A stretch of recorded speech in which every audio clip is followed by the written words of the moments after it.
Bentar lagi Sumpah Pemuda. Jadi kepikiran, udah aku berikan apa sama Indonesia ini ya? Bentar. Kayaknya Bus KPK lagi di Medan. Apa aku ajak ngobrol aja kakak itu ya? Cak, aku telepon dulu lah dia. Halo? Kak, lagi di Medan kau? Ketemulah kita. Aduh. Ayo ketemu. Kita ketemu di salah satu kafe di Medan. Oke, ditunggu ya, Kak.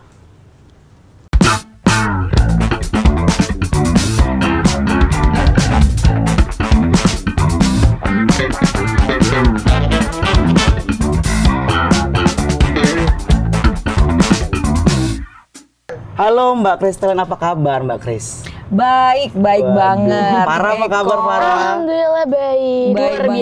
Luar biasa ya kita di sini ya. Cuaca di Medan ini sangat mendukung ya untuk kita ketemu terus ngobrol di sini. Agak-agak syahdu ya, walaupun ini panas terik kayaknya. Ya karena memang Medan cuacanya lagi nggak menentu nih Mbak. Tapi jangan hati kita yang nggak menentu. Jangan ya. dong. Itu agak susah ya nanti. Curhat. Ini sesi curhat jatuhnya ya. Bukan sharing ya jadinya. Yang penting kita sehat semua ya Mbak ya. Amin, sehat semuanya. Makanya kita bisa ketemu di sini ya. Tapi kan Mbak, aku mau nanya nih. Apa tuh? Jangan dong, dari tadi Eko mulu yang nanya. Belum. Ini tanya kabar yang awal ya. Oh iya pula. Iya udah pertanyaan. Itu udah pertanyaan. Emang gitu ya? Gitu ya. Emang gitu modelnya. Karena aku yang datang ke sini, jadi aku yang harus bertanya. Benar ya. Rumah kayak. Ini kayaknya pertanyaannya 1+1 ya. Senang banget di sini bisa sama Eko yang influencer dan juga jurnalis. Kan ini juga Farah yang juga mahasiswa ya. Masih muda-muda semua kan? Alhamdulillah wajahnya masih muda. Masih ya. Tapi jangan tanya KTP ya. Jangan. Itu ini ya agak privacy ya. Nah, Oktober ini terkenal dengan perayaan Hari Sumpah Pemuda. Pemuda-pemuda zaman dulu bersumpah akan sesuatu untuk Indonesia tentunya kan. Nah, aku yang tanya duluan ya, boleh banget ya. Ini pandangan Eko, pandangan Farah tentang pemuda itu seperti apa sih? Harus bersumpah lagi nggak sih untuk Indonesia ini? Apakah ada ide-ide atau misalnya harapan-harapan sebagai pemuda yang luar biasa ya? Kalau kata Soekarno kan orang muda emang orang-orang yang harus diandalkan di Indonesia. Gimana Eko dulu mungkin? Kalau dari aku ya Mbak, pemuda itu yang penting adalah kalau kita bicara soal Sumpah Pemuda kan sejarah ya Mbak.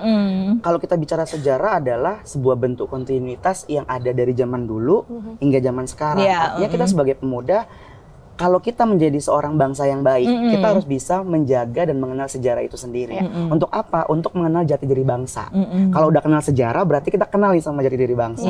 Nah, peran sebagai pemuda zaman sekarang, kita bilang milenial dan Gen Z lah ya Mbak ya gitu. Artinya bisa berkontribusi, mendorong dan membantu pemerintah untuk memberikan informasi yang baik.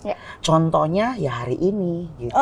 Hari ini kita ada informasi yang kita mau berikan sampaikan untuk seluruh masyarakat Indonesia ya Pak. Khususnya generasi muda gitu ya. Kalau Farah gimana? Bener-bener. Kalau menurut Farah sih aku setuju banget ya sama kata Bang Eko tadi bahwa memang sejarah ya Bang ya. Sejarah itu memang harus terus dipertahankan sampai sekarang. Karena kalau nggak gitu kita nggak bakal tahu nih sebenarnya apa aja sih yang dulu mungkin perjuangan-perjuangannya. Dan pastinya Sumpah Pemuda ini merupakan peristiwa ataupun momentum banget nih. Terkhususnya untuk anak-anak muda nih Kak Kristal ya. Untuk bangkit kembali gitu ya. Comeback stronger gitu ya, kalau misalnya sekarang bilangnya gitu ya. Dan pastinya karena juga Sumpah Pemuda ini merupakan salah satu momentum di mana pertama kali nih bahasa Indonesia dicanangkan. Dari tadi kita udah berbahasa Indonesia yang benar kan? Mudah-mudahan ya. Dan kita harus cinta bahasa kita sendiri. Gitu. Walaupun banyak bahasa-bahasa lain ya, mungkin yang kayaknya nggak kekinian banget kalau nggak pakai bahasa itu ya. Tapi intinya memang benar kata Farah bahwa memang kita sebagai pemuda ya menjadi pilar saat ini. Pilar untuk gimana caranya bisa menjadi tombak utama demi kemajuan bangsa itu sendiri. Supaya ada generasi ke depannya. Nah tadi aku setuju sama Eko nih. Apa yang bisa aku bantu sebagai influencer, jurnalis, MC dan lain menginformasikan, membantu menginformasikan gitu ya, melalui media sosial tentunya ya, apa yang dipunya di tangan, apa yang dipunya yang kita punya saat ini. Nah kalau Farah gimana kira-kira?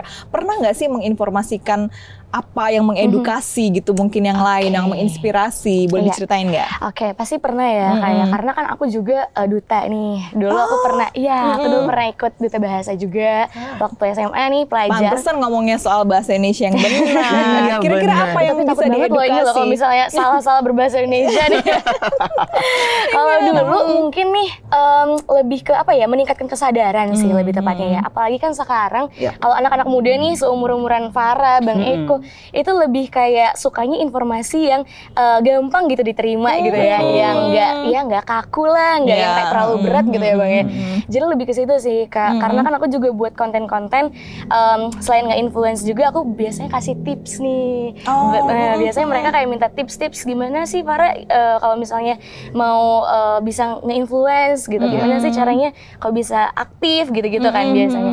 Nah itu aku biasa kasih tips dan konten-kontennya yang ringan-ringan sih, lebih ke komedi lah biasanya. Iya, itu keren banget ya, karena kita punya kesadaran untuk mengedukasi, menginspirasi, bukan malah bikin konten yang aduh memprovokasi ya, jangan dong. Bukan aku yang bilang ya. Sarah yang bilang loh. Nah, sekarang kita ngomongin soal anti korupsi, memberantas korupsi. Kenapa Eko langsung menarik diri ke belakang ya? Enggak sih sebenarnya. Ini pembahasannya sedikit serius ya, tapi kita berusaha untuk menjawab dengan baik. Nah kira-kira pemuda bisa apa sih untuk bisa melawan korupsi gitu loh? Dari aku dulu nih.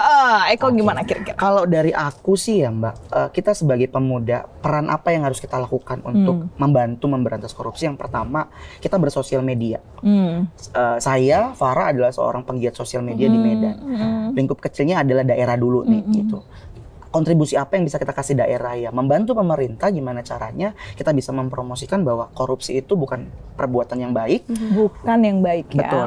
Korupsi itu adalah perbuatan yang justru merugikan diri dia sendiri gitu. Nah, kita sebagai pemuda ya tentu mendorong berat nih supaya pemerintah juga ikut bersinergi benar-benar ya bantu ini juga peran pemuda untuk sama-sama mengangkat dan memberantas korupsi. Jangan pemerintahnya juga yang nanti yang melakukan hal itu. Udah kita bantu, justru pemerintahnya begitu. Mungkin bisa mengkritisi, mungkin gitu. ya, memberikan saran, masukan gitu ya. Karena bagi saya kan mengkritisi itu tuh nggak harus melakukan hal-hal yang demo gitu ya. Menurut saya ya Mbak gitu. Nggak suka demo? Nggak suka.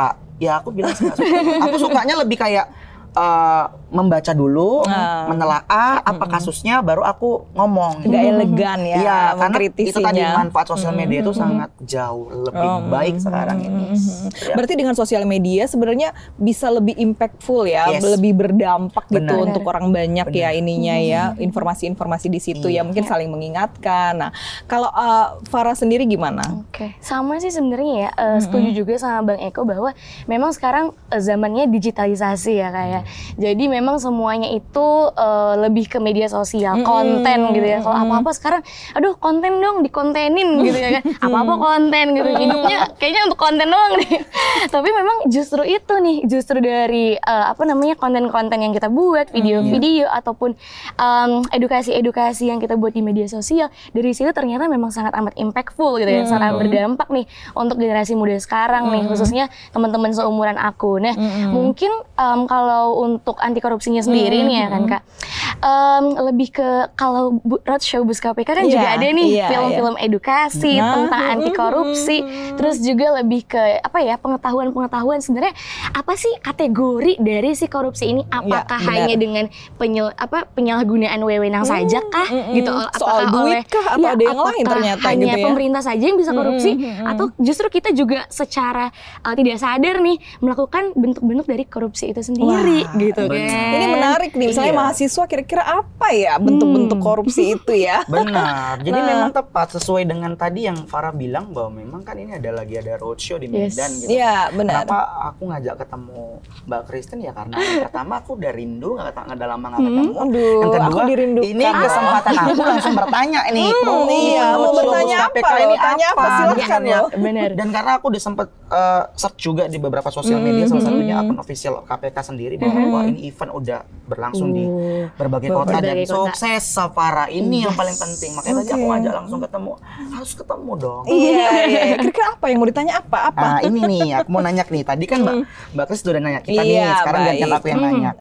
Nah, kalau dari KPK sendiri, gimana sih kakak memandang peran anak muda tentunya dalam memberantas korupsi? Seperti apa? Iya, sekarang dari perspektif KPK ya. Nah, kita itu kan memang di berbagai lini memang harus melakukan edukasi, mulai dari pendidikan usia dini sampai usia dana, sampai usia lanjut ya, maksudnya gitu. Nah, di tengah-tengahnya tentu ada anak-anak muda yang punya ide, kreativitas dan lain-lain. Banyak program-program yang KPK berikan memang khusus untuk anak muda, karena anak muda ini nggak bisa pakai pidato, nggak bisa gaya-gaya yang old gitu kan. Makanya kita bikin ada Anti Corruption Film Festival, festival film anti korupsi. Jadi kita mengedukasi anak muda lewat film. Tadi kayak Farah bilang kan nih bisa anti korupsi tuh banyak film-film tentunya gitu loh. Jadi itu yang relate banget. Terus yang kedua, kita mencoba membahasakan dengan bahasa anak muda. Misalnya gini, kalau di kampus apa sih korupsi yang dilakukan gitu, titip absen gitu-gitu kan, buang sampah sembarangan, itu udah awal mula loh, awal mula ngelanggar lampu merah gitu-gitu. Jadi lebih ke value ya, lebih kepada nilai-nilai anti korupsi. Jangan sampai melanggar nilai itu, nanti besarnya itu cikal bakal, kata orang, cikal bakal perilaku koruptif. Dari situ tuh yang udah suka bohong, kan jujur tuh udah nomor satu lah ya. Kita ngajarin jujur tuh udah nomor satu. Nah, itu kita implementasikan melalui film. Terus kayak kemarin tuh kita ketemu sama teman-teman ilustrator.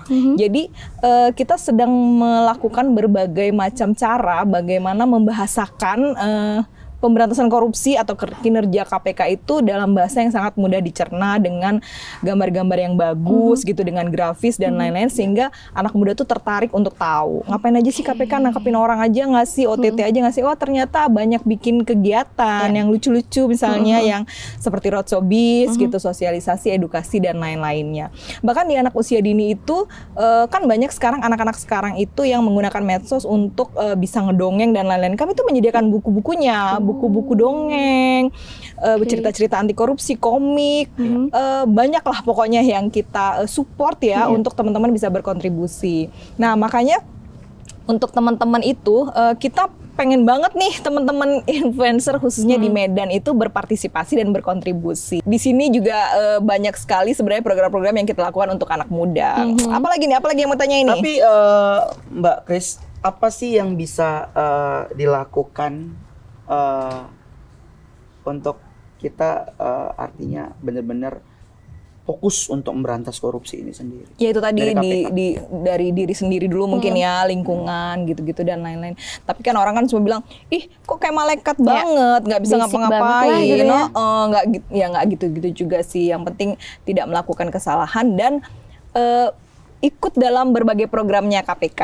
Misalnya kayak ini loh, ini udah sangat berperan dan berkontribusi loh untuk memang memberantas korupsi dan menginformasikan, mengedukasi melalui, jangan lupa ya nanti kontennya dilihat ya.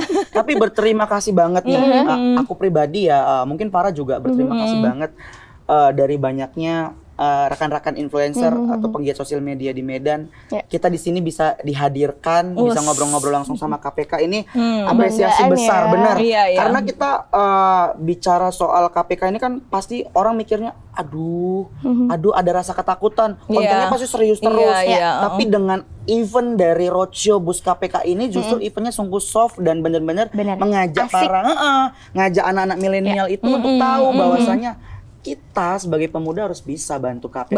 Benar. Nah, tapi kita itu bersusah payah sebenarnya dekat ke teman-teman, makanya kita punya tuh yang dipakai di baju kawan aksi, kawan anti korupsi. Kita mau berkawan loh, berkawan kita. Jadi nggak mengajari ya Kak ya, tapi lebih ke merangkul. Iya, Farah mau bilang apa nih tadi? Nah aku mau nanya nih Kak, untuk tips nih supaya nggak korupsi, itu ada nggak sih kalau dari pribadinya Kak Kristel sendiri?